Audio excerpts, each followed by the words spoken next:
Hey guys, it's Ben or BLG Strength. I've got with me Shea, who is the other coach on the strength movement, so he's primarily with the weightlifting. And basically today we're just going to cover a video about some responses I got to an Instagram question I asked about misunderstood topics within the strength training industry, powerlifting, weightlifting, and sort of fitness in general, but also just interesting topics to cover.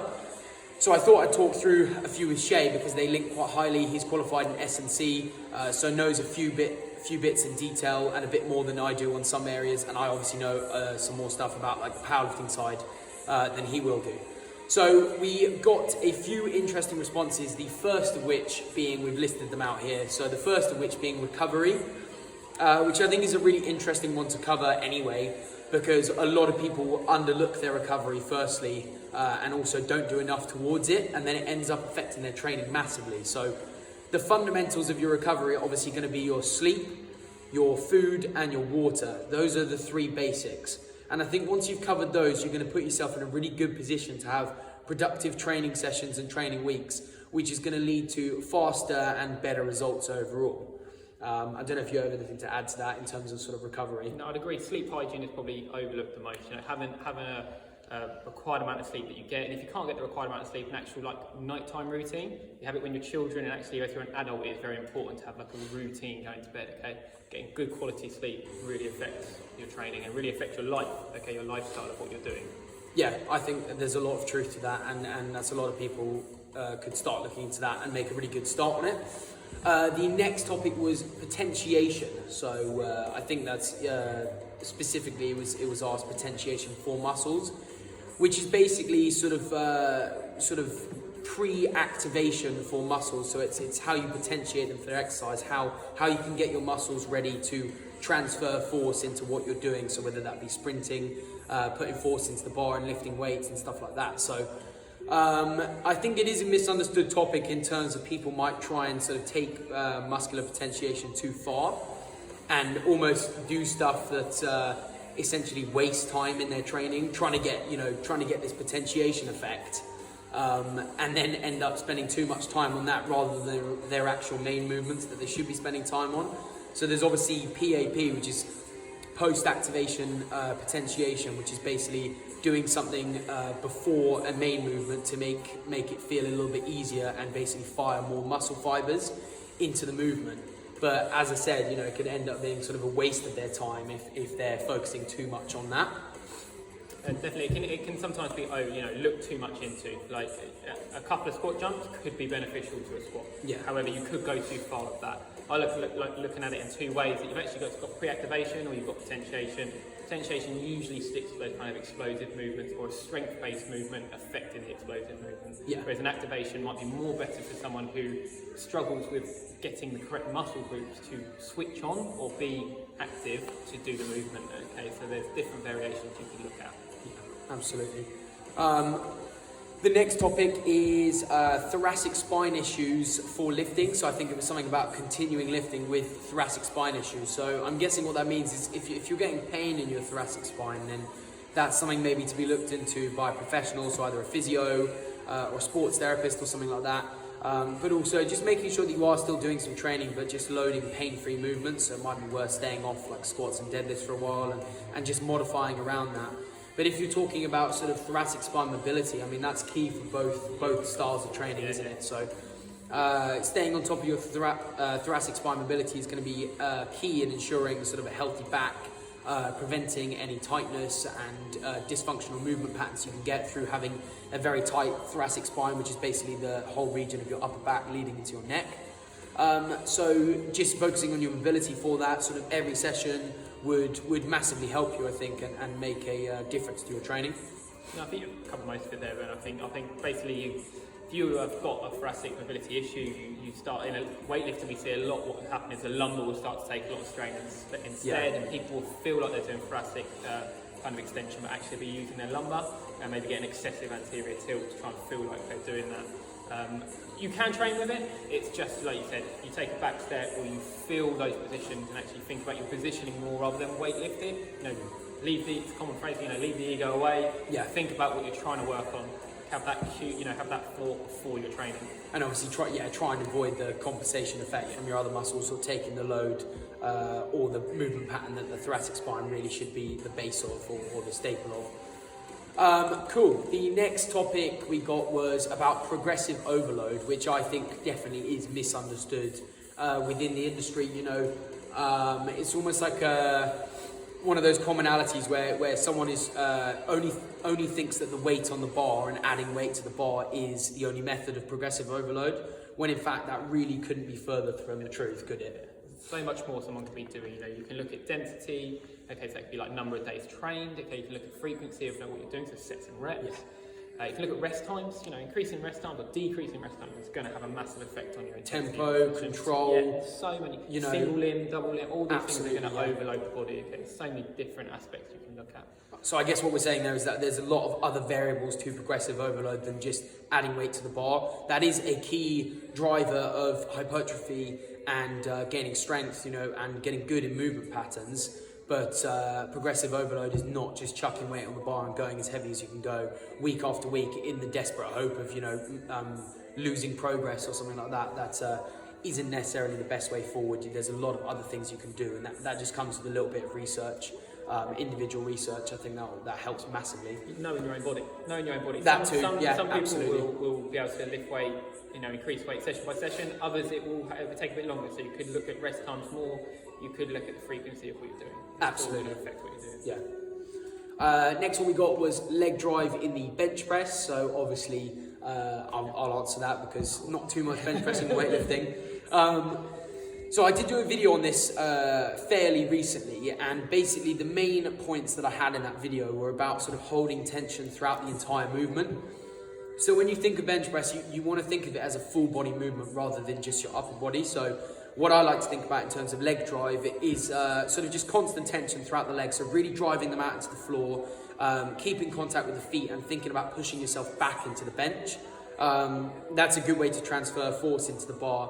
But also making sure that you don't try and initiate your leg drive as soon as you press it off the chest, because this can lead to common issues like instability once you press, and also like your bum coming off the bench, which if we're talking regulation, then you don't want that happening within a competition or something like that. So that is my main thing on leg drive, but I do think it's misunderstood. People try and either do it too much or too little, or don't know how to do it. So yeah, if you want to go find that video on my page, just go on my page, BLG Strength, and just scroll back a bit and you will find it. It's just covers it there. Next one we got was overlooking accessories, which I think we can both say is a very misunderstood topic, or sort of common topic within both styles. Accessories are important, simple as that. They are a fundamental of your training, and if you're overlooking them, skipping them, not doing them to a good with good intent or effort, then you're selling yourself short, aren't you? 100%. I could vouch for this. I think when I first started training, this is something I would do. A lot of us do straight away. You do your main lift, you do your thing, and then you think, I've only got 40 minutes left. I want to rush what I'm doing. Yeah. However, when I actually took a step into my training properly in terms of weightlifting and normal training, accessories are massively important. This is where probably the hard graft is going to go in, and it's going to really affect probably your movement quality and how much you can lift. But your movement quality will definitely be affected by a lot of accessories and what you can do and how to control the movement. Exactly, yeah. No, that is true, and also people not putting in the right intensity into accessories. I see people, they'll do their main movements, as you said, and that's fair enough. And if you're doing well on those and you're making progress there, great, that's good. But those accessories, they're going to complement those main lifts. They're going to stop you reaching plateaus in your training, which is basically a stalling period. You're going to be able to blast through those by getting slightly bigger, developing those weaker areas, which is exactly what the accessories are for. And it's just variability within your training as well, like different movement patterns, stimulating different muscles, different muscle groups, and those weak areas that sort of let you down on the bigger movements. And if you're overlooking those, then as I said, you're selling yourself short in your training a little bit. 100%. A lot of our accessories, and our program that I've seen for BenPro as well, a lot of the accessories will be focused on those muscle groups which get overlooked or aren't dominant in our movements. So we can do that in a sporting context, or like in our sporting context, say like weightlifting, powerlifting. Quad strength is going to be very dominant. You need to make sure hamstring strength is the same. So you can't overlook the basics. It's the balances. Yeah, exactly. it will help you sort of eke out any muscular imbalances and sort of primary weaknesses that we are going to see, whether those common ones or individual ones to you. So the next topic we got was mobility and the importance of it and how that can be misunderstood within the fitness industry and sort of strength training, strength and conditioning, that stuff. And I think that's very true. Yeah, mobility is firstly probably overlooked, and also I think it's slightly misunderstood too. I don't think people just think, oh, you need to stretch, and they sort of miss it, but actually that's not what mobility is. It's a variety of different things. It's implemented in your warm-ups, and it's going to help you get into those right positions for your main movements. Some people have better mobility naturally than others, and that's fine, that's good. But it doesn't necessarily mean that they are able to just escape a warm-up. It's more about sort of, making sure your tissues are ready for the exercise you're about to do and the movement pattern you're about to put yourself in, depending on what style of training you're doing. And going from there, really. It's not just the case of, or you need to warm up in the gym, or you need to warm up before touching the weight. It's not that. It's a whole variety of things, really. It's keeping that quality of movement, isn't it? If we can keep our mobility strong, quality movement, the length that we can lift for, or our age span of lifting is going to potentially be longer. Longevity, absolutely. Longevity of what we can do.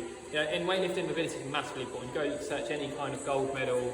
Or the mobility strength that these kind of athletes get to is ridiculous. Is crazy. Watch them catch a snatch, watch them catch a clean. People are basically touching the ground. So, and that's an example of a sport where mobility is obviously at the forefront. Exactly, and that's fine. And not everyone has to aspire to get to that, especially if you're not doing weightlifting. But regardless, in any training style, I think we can both agree, mobility is key. Yes. It's going to be important. It's not something you should be focusing your entire session on, but it is important. And the sooner people realise that, the longer they're able to train, the less injuries they get, and the better their movement quality is, really. Next one we got was deloads and sort of how to approach them. So I think deloading and a deload in general, like the term, is misunderstood and is a very big topic on its own anyway, so we'll try and cover it in a short amount of time. A deload is basically a period in your training as to which you're not putting as much stress on your body, and obviously that comes through different methods. So you can either reduce your training intensity, your volume, or your frequency. Those are there's obviously more variables, but those are the three main ones that you can address. And I think deloading also, depending on your sport, can change on how you're doing it. So for me, from a powerlifting perspective, a deload to me is just a chance for someone to just get a little bit more recovery in, and just sort of reducing that volume down a little bit in order to dissipate some fatigue, which is going to creep in through higher volume phases of training, or if you're training quite hard and consistently. So it just allows you to take a step back, go into your training a little bit fresher, to get a bit of recovery in, but also it can be very good for recovering some of the stimulus you need to adapt to. So it just sort of resensitizes you to some of the stimulus that you're looking for in your training. That's what it's all about, adaptations and stimulus on your body. So it can actually resensitize you to a bit of that. But that doesn't necessarily mean, lift, that's a very old school method of deloading, is train 1 day a week, and when you do a 3x3 at 50%, or massive slash in volume or intensity or whatever. It doesn't have to be like that. It can be done a little bit differently, and it's also very individual depending on how that person has been training. So definitely individual. There's so many different ways of doing it. There's studies out there that show you can taper it down, 10% a week, or some people take big steps, 50% all the way down. That works for some, doesn't work for others. The consensus now in most of the research is that it's dropping frequency and volume, like you were just saying it, and actually maintaining a level of intensity. Yeah. However, you've got to be aware, if you're feeling weightlifting, for example, our central nervous system plays a massive part in what we're doing, in our power output, and if we keep intensity up, that's still going to get a battering. Yeah. So sometimes you have to maybe think, okay, as our muscular adaptations, that's going to come from the volume, can we adjust that to maybe keep some intensity through? And that's where that individual response comes into sort of how you approach a deload, but don't just think it's a chance to just sort of skip training or do something drastic with it. It's for your benefit more than anything. There's much more to cover on that, but for the sake of the video, we'll move on. stress and the effects of stress on your training. I would say that's massively misunderstood, more so out of like not being educated on the subject or like ignorance, you know what I mean? People think, well, I've had a really stressful time and gym is my therapy. I think that's misunderstood because you're going in with sort of an attitude as to where your stress is not affecting your sessions or your training, where in fact it very much will do. If you have stress, it is another variable to add to that fatigue that you are building. So if you think of your building fatigue like a sink, you know, and you're throwing your training in, you're throwing your lifestyle habits and stuff like that, and you're basically trying to drain out the sink slowly but surely. But sometimes if you add a load of stress in on top of that, that sink is going to overflow, and that is where you are risking, you know, extreme fatigue, injury and illness and other stuff like that, where your training is just not going to go well. So do not overlook stress. It's a massive component. Stress management, you know, that's really talked about in a lot of different areas of sport, and it definitely should be if you're lifting weights too. You know, try and keep the stress as low as possible. Life happens, that's fine, but be prepared to adapt your training if your stress is very high, because obviously you're going to release a lot of cortisol, which is the stress hormone, and this can affect your training massively. So do not misunderstand how important it can be in your training. I think you covered most of that. I think that's perfect. You know, spot on. You've got to just take stress very important. It is in life. Yeah, that's just it, and it will affect your training. Periodization. That's the next one we got. Periodization. Periodization. Do we know what that word means? Basically, periodization is it's just an annual plan. You know, so it's split up into different cycles. So you've got your microcycle, mesocycle, macrocycle. Okay. It depends on what we're looking at. Everybody has periodization generally if you're following a plan. Okay. Obviously, with our programming, we follow 16-week blocks. Okay. So that could potentially be, we're looking at it on like a year scale for some people, and less for others, depending what their aim is when their next competition is. That's just what it means. It just means basically it's a phrase for saying how you plan out your training.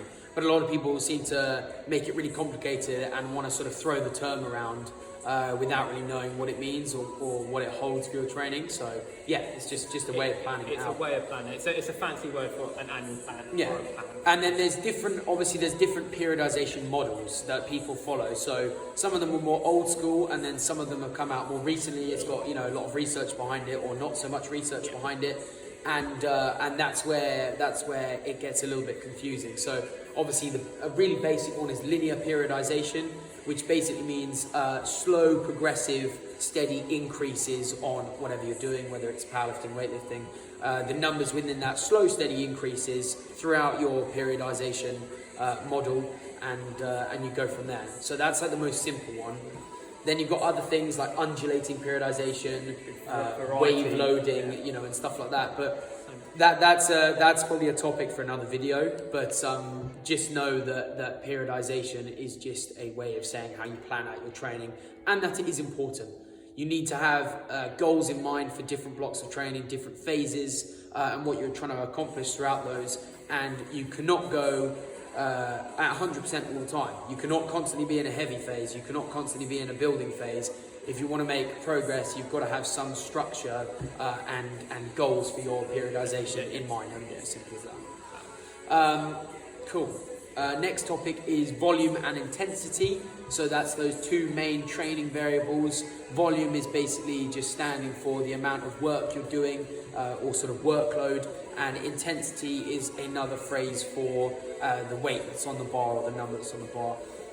I see intensity misunderstood as like actual like intensity in the gym, like you like sort of focus, and people sort of throw it around. So that I could see why that would be misunderstood and confusing. But that's basically what it is. And then to cover a bit more of sort of volume intensity, what it means for your training. Generally, like volume intensity will share, they call it an inverse relationship. So as volume goes up, intensity should drop, or as intensity goes up, volume should drop. Okay, that is basically what it should mean for your training. You know, you're not going to be squatting at like 95% and aiming for 10 reps. That's not going to happen. Yeah. So it's going to be lower than that. Okay, you can't have volume and intensity at the same level all the time. If you think about on a graph. That's going to cause injury, it's not going to work. Okay, has to share a relationship. Which funnily enough actually links into what we just talked about in periodization. So you'll probably have, phases of training where you're going through a little bit higher volume, so you're doing more work, but the intensity, as Shea said, it's inverse, it will be a lot lower, and you'll be lifting at a sub-maximal level, so far below your 1 rep max. And then you'll also have phases of training where the intensity gets pushed up, and you try and reach sort of a peak, so to speak, and that's where you're going to be able to touch those new levels of strength and have a better expression of the strength that you've built throughout those volume phases. I would say that, again, another big topic which could be covered in another one, but we'll leave it there. Maxing out 24/7. That was one that's given. I think that was specifically related to powerlifting too. It's something like, if you're a powerlifter, you don't need to max out 24/7. And I'd say, yeah, that's true, and that is misunderstood. People think if you're training for strength, then you need to go really heavy all the time. Let's just put it that way, not necessarily max out. But like we've just covered, that can't be the case, because you're going to fill that sink up too high. You're just going to create a lot of systemic fatigue, so from your central nervous system, from lifting those heavy weights, and also you're not going to get a chance to build and build strength or technique and movement. You're going to be constantly grinding lifts out and putting a lot of strain on your body and not actually building any quality patterns. I think that links back to the last two topics as well. That's why we have periodization. That's why we have a relationship with volume intensity. You can't max out all the time. Okay, there might be sessions where actually you feel really good. Okay, and the reason you feel really good is because you've had a periodized plan up to that, or you've had a planned session into that, and then it might happen a little bit before you're meant to max out. So sometimes you may have a max out which is unprogrammed. However, the whole point of the programming and sharing those relationships is we give a chance to max out and prepare the body to be able to do it. Okay. So no, basically, if you're training for strength and you're training to get stronger in powerlifting, weightlifting, whatever, don't max out 24/7. That's a really good way to stall your progress. You might get some short-term bump on your lifts, but after a short amount of time, you're going to be risking injury and you're just not going to be feeling good about your training, trust me. Next one we got was about leverages. So that basically is referring to someone's build and like anthropometry. I don't even know the word. Basically referring to someone's build and how their build affects their lifts, and how their lifts look, how they perform them, and what they might need to do to adjust them. And I think that is misunderstood, because I have a lot of people say to me, a lot of clients say, like, I can't get my squat upright, or my back isn't straight when I'm deadlifting, and stuff like that. And I guarantee you have that too. Exactly the same weightlifting. We talk about jerk position, feet being not as narrow as someone else or wider, or my start position is lower than everyone else's. Front squat looking completely different. It's misunderstood. People think that their squat should look like the top weightlifters, and if it doesn't, then they're doing it wrong. Not at all true. You need to play to your build, to your leverages. So for me, for example, I've got very long arms, very long wingspan, and that does help when it comes to deadlifts, because it means that I'm going to be able to reach the bar a little bit easier than someone with shorter arms. However, then on the bench press, it means that my range of motion naturally is going to be a lot longer. So I'm not going to be able to get away with a massive arch and have short range of motion, because even if I do that, I will still have the length of my arms to deal with. Someone with long femurs in a squat, they are going to have to be a little bit more bent over in the squat to be able to reach that required depth, aren't they? Whether they wear weightlifting shoes, whether they try to modify as much as they want or stay really upright, they will have to fold in their squat. So you really have to play to your leverages to maximise your lifts, don't you? It can get so complex. We talk about biomechanics and the build up of the body, but it is basically individuals will have different range of motion. Don't watch someone else and think that is how I have to lift. That's basically, you need to understand your body, find what works, and then you work those mobility issues around that. Very individual, isn't it? That's the main takeaway from that. It's misunderstood because it is so individual, and you need to work to find out what works for you. So that's where a coach comes in really well, if they can look at your lifts and sort of find a technique that will suit your leverages best, and modify your training for that. So that is pretty much us at the end of the video. Those are some really, really good and interesting topics. We enjoyed talking through those. And I think a lot of them leave a lot of room for bigger conversations next time. So we'll try and do some more content like this if you guys like it. But in the meantime, if you want anything more from us, then just send us a message or leave some feedback in the comments below. And if you've got this far watching, then we really appreciate it, and thank you very much. Check out Shea at ST Conditioning on Instagram. He doesn't post too much, but what he has got there is really good stuff. And obviously we're doing a lot behind the scenes at the Strength Movement, so you can go check us out there as well. Thanks a lot, guys. Cheers for watching.